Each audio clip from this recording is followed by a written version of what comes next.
সুপ্রিয় শিক্ষার্থী বন্ধুরা, আমি সিএম ইমরান তোমাদের সকলকে স্বাগত জানাচ্ছি টিউটোরিয়াল এডিশনে আজকে নতুন টিউটোরিয়ালে। আমি আজকে আলোচনা করব পঞ্চম শ্রেণী গণিতের অষ্টম অধ্যায় যেটি রয়েছে গড়কে কেন্দ্র করে। এবং তোমরা জানো আমি ধারাবাহিকভাবে গড়ের উপরে কিছু টিউটোরিয়াল করছি, বিগত বেশ কিছু টিউটোরিয়ালগুলোতে এটা আমি বলেছি। এবং আজকে একটা বিষয় আমি অ্যানাউন্স করতে চাই, সেটা হচ্ছে যে এখন থেকে আমার যে টিউটোরিয়ালগুলো আমি করছি সেগুলো প্রত্যেকটা অধ্যায়কে আলাদা আলাদাভাবে করে করার চেষ্টা করব। মানে এখানে আমি যখন গড় করব তো গড়েরই বেশ কয়েকটা টিউটোরিয়াল আমি দেওয়ার চেষ্টা করব। এরপরে যখন জ্যামিতি যাব তখন জ্যামিতি নিয়ে আলোচনা করব। তো তোমরা যদি আমার টিউটোরিয়ালের ব্যাপারে আপডেট থাকতে চাও, অবশ্যই আমার যে টিউটোরিয়াল সাইট টিউলিপ এডুকেশন সেখানে অবশ্যই সাবস্ক্রাইব করবে। এবং আমার টিউটোরিয়াল যদি ভালো লাগে অবশ্যই আমার টিউটোরিয়ালটিতে একটি লাইক দেবে। আর তোমাদের আশেপাশে যারা রয়েছে, যারা শিখতে চায়, জানতে চায়, তুমি হয়তো আমার টিউটোরিয়াল সম্পর্কে জেনেছো, তোমার সেই বন্ধুটিকেও আমার এই টিউটোরিয়াল সাইটের ব্যাপারে যদি ইনফরমেশন দিয়ে উপকার করো, সেও কিন্তু উপকৃত হবে। ঠিক আছে, তাহলে আর কথা না বাড়িয়ে আমরা আজকের আলোচনায় চলে যাই। আমি আজকে যে সমস্যাটা নিয়ে আলোচনা করতে চাই সেটি হচ্ছে যে 60টি সংখ্যার যোগফল আমাদের দেয়া আছে 665। এদের মধ্যে প্রথম 4টি সংখ্যার গড় 98 এবং শেষ 4টি সংখ্যার গড় 94। ক নম্বর প্রশ্ন বলছে সংখ্যাগুলোর গড় নির্ণয় করো। খ নম্বর বলছে শেষ 3টি সংখ্যার সমষ্টি কত, এবং গ নম্বর বলছে চতুর্থ সংখ্যাটি কত। তো একটা বিষয় এখানে অনেকে জানতে চেয়েছে যে প্রশ্নের মান বন্টনগুলো কিভাবে বিভাজিত হয়। যদি 3টি অংশ থাকে ভাই, যেমনটা আমরা ধরতে পারি যে যদি ক খ গ থাকে, তাহলে মোস্ট অফ দ্য টাইম যেটা দেখা যায় যে প্রথম অংশটাতে 2 মার্ক, পরেরটাতে 3 করে সেট করা থাকে। এটা আবার ডিপেন্ড করে যে প্রথম অংশেই যদি একটা কোনো বড় কোনো উত্তর হয়ে থাকে তাহলে সেখানে 3 মার্ক সেট করা যেতে পারে। ঠিক আছে, আর জেনারেলি যদি ক খ গ ঘ হয় তাহলে 2 করে 8 মার্ক থাকতে পারে। ঠিক আছে, এটা একটা বিষয়। এবং আমি অবশ্যই, যেহেতু আমি বিভিন্ন বিভিন্ন অংশগুলো নিয়ে গাইডলাইন দিচ্ছি, আমি একটা বিষয় চেষ্টা করব যে ঠিক পরীক্ষার আগের মুহূর্তে হয়তো এই বিষয়টা নিয়ে আলোচনা করব। সেটা হচ্ছে যে কিভাবে করে আমরা কোন অঙ্কগুলোকে আগে অ্যান্সার করব, কিভাবে করে আমাদের অ্যান্সার করা উচিত, এবং কোন কাজগুলো আমাদের করা উচিত নয়। ঠিক আছে, তো আশা করছি আমার টিউটোরিয়াল যারা আপনারা দেখেন, বা শিক্ষার্থীদের উদ্দেশ্যে বলছি, তোমরা যারা দেখো পরীক্ষার আগেও যদি তোমরা এগুলো ফলো করতে থাকো আমার টিউটোরিয়ালটা, তাহলে অবশ্যই তোমরা সেই গাইডলাইনটা পেয়ে যাবে। ওকে, তো প্রথমে ক নম্বর যে অংশটা আমার রয়েছে, সংখ্যাগুলোর গড় নির্ণয় করো। তো আমরা জানি যে গড়ের সূত্র অনুসারে আমরা জানি গড় নির্ণয় করতে হলে দুটো অংশ লাগে। একটা হচ্ছে রাশিগুলোর যোগফল বা সমষ্টিকে রাশিগুলোর সংখ্যা দ্বারা ভাগ। তো এক্ষেত্রে আমাদের কোনো ব্যতিক্রম হবে না, তবে আমাদেরকে বের করে নিয়ে আসতে হবে কোনটা রাশির সংখ্যা এবং কোনটা রাশিগুলোর যোগফল। এই দুটো জিনিস আমার দেয়া আছে কিনা প্রশ্নটা পড়তে হবে আরেকবার। 60টি সংখ্যার যোগফল, অর্থাৎ এই 60টি সংখ্যা, এটা হচ্ছে রাশির সংখ্যা। কয়টি রাশি? 60টি রাশি। রাশির সংখ্যা হচ্ছে 60টি, এবং সমষ্টি কত? 665। অর্থাৎ আমরা যদি প্রথমে অবশ্যই আমরা লেখার চেষ্টা করবো, যেহেতু এটা প্রশ্নের অংশ রয়েছে এখানে, এই বিষয়টা লেখাটা ভালো যে 60টি সংখ্যার যোগফল 665। যদি কেউ যোগফলের জায়গায় সমষ্টি লেখে তাহলে ভুল হবে না। তাহলে 60টি সংখ্যার গড়, সংখ্যাগুলোর যোগফলকে আমরা কি করব? 7 দিয়ে ভাগ করবো। এখানে 7টা কি আমার? 7 হচ্ছে আমার রাশিগুলোর সংখ্যা। অর্থাৎ 665কে 7 দিয়ে যদি আমি ভাগ করি তাহলে আমি পেয়ে যাচ্ছি 95। আমরা বাম পাশে সুন্দর করে এরকম একটা রাফ অংশ দেখিয়ে দিব যে আমি যে ভাগটা করেছি তার রাফ অংশটা এখানে রয়েছে, যাতে করে এক্সামিনার বুঝতে পারে যে আমি রাফ করে করেছি। ঠিক আছে, আচ্ছা। এবং খ নম্বর যে অংশটা রয়েছে যে শেষ 3টি সংখ্যার সমষ্টি কত। আমি একটা বিষয় একটু বলে নিতে চাই। এই অঙ্কটার মধ্যে আমি একটু আলাদা রকম একটা ফ্লেভার রাখার চেষ্টা করেছি। সেই ফ্লেভারটার গন্ধ নিশ্চয়ই তোমরা এখনই পেয়ে যাবে। সেটা হচ্ছে আমরা এর আগের যে অঙ্কগুলো করেছি তার থেকে কিছুটা কিন্তু এই অঙ্কটা একটু ডিফারেন্ট। একটু প্রশ্নটা পড়লেই সেটা বোঝার কথা যে 4টি সংখ্যা, 60টি সংখ্যা কিন্তু টোটাল 60টি সংখ্যা। এর ভিতর প্রশ্নে বলেছে প্রথম 4টি সংখ্যার গড় 98, আবার শেষ 4টি সংখ্যার গড় হচ্ছে 94। তার মানে কি হলো? প্রথম দিকেও 4টি সংখ্যা থাকছে, শেষেও 4টি সংখ্যার গড় থাকছে। তার মানে অনেকেই কিন্তু আবার ভুল বুঝে যেতে পারে যে এখানে সংখ্যা তো 8টা নাই, তাহলে হিসেব করলে কেন 8টা হচ্ছে, প্রথমে 4টা পরে 4টা। বিষয়টা ঠিক হচ্ছে এরকম যে আমরা যদি একটু এই চিত্রটার দিকে খেয়াল করি যে 7টা সংখ্যা 1 2 3 4 5 6 7, 7টা সংখ্যা। এর ভিতরে প্রথম 4টি সংখ্যার গড় হচ্ছে 98, শেষ 4টি সংখ্যার গড় 94। তার মানে এই যে 4 নম্বর মাঝখানে যে সংখ্যাটা আমার রয়েছে, অর্থাৎ চতুর্থ যে সংখ্যা, সেই চতুর্থ সংখ্যাটি কিন্তু প্রথম 4টি সংখ্যার ক্ষেত্রেও গড়ের ক্ষেত্রেও পড়ে যাচ্ছে, আবার শেষ 4টি সংখ্যার গড়ের ক্ষেত্রেও কিন্তু এই চতুর্থ সংখ্যাটা আমার কমন সংখ্যা হিসেবে থাকছে। অর্থাৎ এই সংখ্যাটা প্রথম 4টি সংখ্যার ক্ষেত্রেও ব্যবহৃত হচ্ছে, শেষ 4টি সংখ্যার ক্ষেত্রেও ব্যবহৃত হচ্ছে। এই বিষয়টাকে কিন্তু প্রথমে আমার উপলব্ধির মধ্যে আনতে হবে, না হলে কিন্তু আমি যদি একবার আমার বোঝার বিষয়টাতে আমার গ্যাপ তৈরি করি, তাহলে কিন্তু আমি আর অঙ্কের অ্যান্সার করতে পারবো না। সো আমাকে মাথায় নিতে হবে ঠিক কোথায় ক্লুটা রয়েছে, অঙ্কের অর্থটা কি, অর্থাৎ আমাকে অঙ্কটা পড়ে কিন্তু বুঝতে হবে আমাকে কিভাবে করে অ্যান্সার করতে হবে। আমি যদি ভুল বুঝি আমি ভুল অ্যান্সার করবো, সেক্ষেত্রে কিন্তু আমার যে কষ্টটা, সময়টাও নষ্ট হলো, কষ্ট হলো, আবার মার্কসও পেলাম না। ঠিক আছে? সো আমাদেরকে কি করতে হবে, ইফেক্টিভ ওয়েতে অঙ্কগুলো করার চেষ্টা করতে হবে। তাহলে আমাদেরকে যে খ নম্বর অংশটা বলেছে শেষ তিনটি সংখ্যার সমষ্টি কত, শেষ তিনটি সংখ্যার সমষ্টি কিভাবে করে নির্ণয় করা সম্ভব, ক্লুটা কোথায়? যেহেতু এখানে একটা বিষয় দেয়া আছে, 60টি সংখ্যার যোগফল দেয়া আছে, আর শেষ তিনটি সংখ্যার সমষ্টি, শেষ তিনটে সংখ্যা বলতে কিন্তু এই তিনটি সংখ্যার কথা বলেছে, তাই না?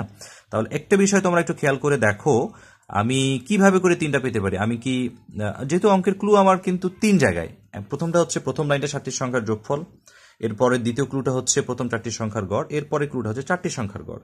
তো সেক্ষেত্রে আমাকে কোন ক্লুগুলো ইউজ করতে হবে অঙ্কটা করার জন্য? তো আমরা একটু যদি অ্যানালাইসিস করি আমরা বুঝতে পারবো যে এখানে যে 60টি সংখ্যার গড় দেয়া আছে, সেখান থেকে যদি আমি এই যে প্রথম 60টি সংখ্যার সমষ্টি দেয়া আছে, তো এই 60টি সংখ্যার সমষ্টি থেকে এই প্রথম 4টি সংখ্যার গড় থেকে যদি প্রথম 4টি সংখ্যার আমি সমষ্টি বের করে ফেলি, আমি আবার বলছি প্রথম 4টি সংখ্যার গড় দেয়া আছে 98, এই গড়টাকে ব্যবহার করে যদি আমি প্রথম 4টি সংখ্যার সমষ্টি বের করে ফেলি, তাহলে এই 60টি সংখ্যা থেকে প্রথম 4টি সংখ্যা যদি আমার বাদ চলে যায়, তাহলে আমার থাকছে আর 3টি সংখ্যা। ঠিক আছে? আমার কথাটা কি বোঝা গেছে? আমি আবার বলার চেষ্টা করছি। আবার অঙ্কের মধ্যে দেয়া আছে 60টি সংখ্যার যোগফল, এই 60টি সংখ্যার যোগফল থেকে যদি আমি প্রথম 4টি সংখ্যার যোগফলকে বিয়োগ করে ফেলি, তাহলে পরবর্তী 3টি সংখ্যার যোগফল বা সমষ্টি আমি পেয়ে যাব। সেক্ষেত্রে আমার করণীয় হচ্ছে এই প্রথম 4টি সংখ্যার গড় দেয়া আছে 98, অতএব প্রথম 4টি সংখ্যার সমষ্টি কত, গড় গুণ 4, তাহলে এই গড় এখানে 98, 98 গুণ 4, তাহলে আমরা পেয়ে যাচ্ছি 392। এখন এই 392 হচ্ছে আমার প্রথম 4টি সংখ্যার সমষ্টি। ঠিক আছে? এই সমষ্টিকে কি করব, 60টি সংখ্যার সমষ্টি থেকে আমি প্রথম 3টি সংখ্যার সমষ্টিকে বাদ দিয়ে দিব। ঠিক এই পর্যন্ত আমার বাদ, তাহলে শেষের দিকে 3টি সংখ্যার সমষ্টি আমি পেয়ে যাব, যেটা আমরা পেয়ে যাচ্ছি কত, 273। তাহলে আশা করছি তোমরা এই অংশটা বুঝতে পেরেছ। মজার ব্যাপার রয়েছে গ নম্বরে, খুবই ইন্টারেস্টিং একটা পয়েন্ট। গ নম্বর যে প্রশ্নটা বলছে চতুর্থ সংখ্যাটি কত, অর্থাৎ তোমরা নিশ্চয়ই বুঝতে পারছো চতুর্থ সংখ্যাটা কিন্তু প্রথম 4টি সংখ্যার ক্ষেত্রে ব্যবহৃত হয়েছে, শেষের 4টি সংখ্যার ক্ষেত্রে ব্যবহৃত হয়েছে। তাহলে এই চতুর্থ সংখ্যাটার মধ্যেই কিন্তু আমাদের রহস্যটা লুকায়িত আছে। যেহেতু একটি সংখ্যা দুইবার ব্যবহার করা হচ্ছে, তাহলে আমরা এটা ঠিক কিভাবে নির্ণয় করবো এখন সেটা আমরা দেখব। তাহলে আমাদের যেহেতু আমরা গ নম্বর অঙ্কটা এখন করব, এবং গ নম্বর অঙ্কের ক্ষেত্রে আমাদের ক্লুটা কোথায় সেটা আমাদেরকে জানতে হবে। যেহেতু আমরা জানি যে প্রথম 4টি সংখ্যার গড় 98 এবং শেষ 4টি সংখ্যার গড় হচ্ছে 94, তাহলে এখানে আমি আরেকটি ডায়াগ্রাম ড্র করেছি। এই ডায়াগ্রামে আমাদের ইন্ডিকেশন হচ্ছে আমরা কিন্তু তৃতীয় যে শেষের যে 3টি সংখ্যা আমাদের রয়েছে সেই 3টি সংখ্যার সমষ্টি আমরা পেয়ে গেছি 273। ঠিক আছে? এখন আমাদেরকে বের করতে হবে, এই যে আমি অ্যারো চিহ্ন দিয়ে দেখিয়েছি, এই যে এখানে মার্ক করা আছে কালো কালি দিয়ে, এটা হচ্ছে আমাদের চতুর্থ সংখ্যা। এই সংখ্যাটা কত সেটা আমরা জানবো। ঠিক কিভাবে জানবো? এই সংখ্যাটা সম্পর্কে জানতে হলে আমরা ঠিক দুটো প্রসেসে এগিয়ে যেতে পারি।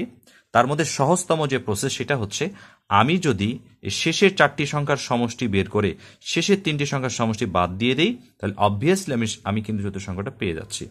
আমি আবার বলছি, আমি যদি শেষের 4টি সংখ্যার সমষ্টি থেকে শেষের 3টি সংখ্যা আমি যদি বাদ দিয়ে দিই বা বিয়োগ করে ফেলি, তাহলে কিন্তু আমি চতুর্থ সংখ্যাটা পেয়ে যাচ্ছি। এটা একটা প্রসেস, এটা সবথেকে সহজ প্রসেস। আরেকটা প্রসেস কি, আমরা যদি সামনে 3টা সংখ্যার সমষ্টি পিছনে 3টা সংখ্যার সমষ্টি বের করি, যদি সেগুলোকে যোগ করি, সেই যোগফলকে যদি আমরা 60টি সংখ্যার সমষ্টি থেকে বিয়োগ করি, তাহলেও চতুর্থ সংখ্যাটি পেয়ে যাব। আমি আবার বলছি, আমরা যদি সামনের 3টি সংখ্যার সমষ্টি পেছনে 3টি সংখ্যার সমষ্টি বের করে যোগ করি, সেই যোগফলকে যদি আমি 60টি সংখ্যার সমষ্টি থেকে বিয়োগ করি, তাহলেও চতুর্থ সংখ্যা পেয়ে যাব। কারণ আমি তো এই 3টা সংখ্যার সমষ্টি বের করেছি, সেই 3টা সংখ্যার সমষ্টি বের করেছি, আমি তো চতুর্থ সংখ্যাটা বের করিনি। চতুর্থ সংখ্যা কিন্তু ওই যোগফলের মধ্যে আমার ছিল না। তার মানে টোটাল যোগফল থেকে যদি 6টি সংখ্যার যোগফল, অর্থাৎ 60টা সংখ্যার যোগফল থেকে 6টি সংখ্যার যোগফলে যদি আমি বের করে ফেলি, অর্থাৎ এই 6টি সংখ্যার আমি যোগফল বের করে আমি কি করলাম, বিয়োগ করলাম, তাহলে তো অবভিয়াসলি আমার চতুর্থ সংখ্যাটা থাকছে। এটা একটা আরেকটা প্রসেস, যেটা আমি করে দেখাইনি, কেউ চাইলে সেটা করতে পারে, তবে এটা একটা এর জন্য আমার সময় নষ্ট হবে। ঠিক আছে? এই জন্য আমি শর্ট প্রসেসটা দেখানোর চেষ্টা করেছি। তো আমি যে প্রসেসে এগিয়ে যেতে চাই সেটা হচ্ছে কি, শেষ 4টি সংখ্যার গড়। হ্যাঁ, শেষ 4টি সংখ্যার গড় আমরা জানি 94। অতএব শেষ 4টি সংখ্যার সমষ্টি আমরা জানি। সমষ্টি বের করতে হলে কি করতে হয়? গড়ের সাথে রাশিগুলোর সংখ্যা গুণ করতে হয়। এখানে যে আমি 4 গুণ করছি, এই 4 কিন্তু আমার রাশিগুলোর সংখ্যা হিসেবে বিবেচিত হচ্ছে। অর্থাৎ গড়ের সাথে রাশিগুলোর সংখ্যা গুণ করলে সমষ্টি পাওয়া যায়। আবার গড় নির্ণয় করতে হলে কি করতে হয়? এই সমষ্টিকে এই রাশিগুলোর সংখ্যা দ্বারা ভাগ করতে হয়। ঠিক আছে? আচ্ছা, তাহলে গড় 94 গুণ 4 আমরা পেয়ে যাচ্ছি 376। ওকে, ফাইন। এখন মজার বিষয় হচ্ছে আমার 4টা সংখ্যার সমষ্টি আমি জেনে গেছি 376, এটা হচ্ছে আমার 4টা সংখ্যার সমষ্টি। সেখান থেকে এই 3টা সংখ্যার সমষ্টি আমি বিয়োগ করে ফেলবো, তাহলে শুধু আমার এই অবশিষ্ট থাকবে 4র্থ সংখ্যাটি। কেমন? তাহলে শেষ 4টি সংখ্যার সমষ্টি হচ্ছে 376 এবং শেষ 3টি সংখ্যার সমষ্টি 273। এখন আমরা যদি এটাকে মাইনাস করে ফেলি বা বিয়োগ করে ফেলি, অবভিয়াসলি আমাদের থাকবে 4র্থ সংখ্যাটি, যেটা আমরা পেয়ে গেছি 103। এই ছিল আমাদের আজকের আলোচনায় গড়ের একটি গুরুত্বপূর্ণ সৃজনশীল প্রশ্ন। আমি মনে করি এই অঙ্কটা অনেকে ভাবতে পারে আরে এত সহজ একটা অঙ্ক, এটা আবার বোঝার কি আছে। তবে এক্সেপশনাল যে বিষয়টা সেটা হচ্ছে ওই যে একটি সংখ্যা 2বার করে ব্যবহৃত হচ্ছে। তো আমি মনে করি সব অঙ্কই সহজ, কোনো অঙ্কই কিন্তু কঠিন কোনো কিছু নয়, যদি আমরা সেটাকে নাইসলি একসেপ্ট করতে পারি। হ্যাঁ, আমার একসেপ্টেন্স কতটুকু একটা অঙ্কের প্রতি, আমার মনোযোগ কতটুকু, আমার ডেডিকেশন কতটুকু, সেই বিষয়টাকে কিন্তু আমাকে বুঝতে হবে। তুমি যদি তোমার উইকনেসটাকে বোঝার চেষ্টা করো, তাহলে কিন্তু তোমার স্ট্রেংথ তুমি গ্রো করতে পারবা। যে তুমি কোনটা বোঝো না সেগুলোকে তোমাকে আইডেন্টিফাই করতে হবে। যেহেতু পিএসসি পরীক্ষার জন্য আর খুব বেশি সময় হাতে নেই, আমার মনে হয় অনেকে মডেল টেস্ট দিতে শুরু করেছে। তো অবভিয়াসলি আমার একটা সাজেশন থাকবে যে যেখানেই যা কিছুই করো, আগে নিজের উইকনেসগুলোকে ধরে ধরে সলভ করার চেষ্টা করো, এবং একটা সময় গিয়ে দেখবে যে তোমার কোনো আর উইকনেসই নাই। হ্যাঁ, এটা কিন্তু একটা প্লাস পয়েন্ট। আর যদি তোমার উইকনেস থেকে যায়, তারপরও তুমি পরীক্ষা দিচ্ছ, উইকনেস থাকছেই, সলভ করছো না, উইকনেসগুলো কিন্তু জমা হয়ে হয়ে একদম তোমাকে নেক্সটে গিয়ে অনেক একটা প্রেশার ক্রিয়েট করবে। ঠিক আছে? তো আজকের মতো এখানে শেষ করছি। আমার টিউটোরিয়ালটি যদি ভালো লাগে, please like to my tutorial and subscribe to my channel. আমার যারা দর্শক শ্রোতা রয়েছে, আমাকে যারা ভালোবাসে, টিউলিপ এডুকেশনকে যারা ভালোবাসে, টিউলিপ এডুকেশনের শুরুই হয়েছে মানুষের কল্যাণে, ছাত্রছাত্রীদের কল্যাণে নিজেকে নিয়োজিত করার জন্য। আমি চেষ্টা করব আমার সেই যথাসাধ্য, আমার যতটুকু মেধা, সেই এই অল্প মেধা দিয়েই আমি অনেক ছাত্রছাত্রীদেরকে তো উপকার করা সম্ভব নয়, যতজনকেই পারি চেষ্টা করব। ঠিক আছে? আজকের মতো এখানে শেষ করছি।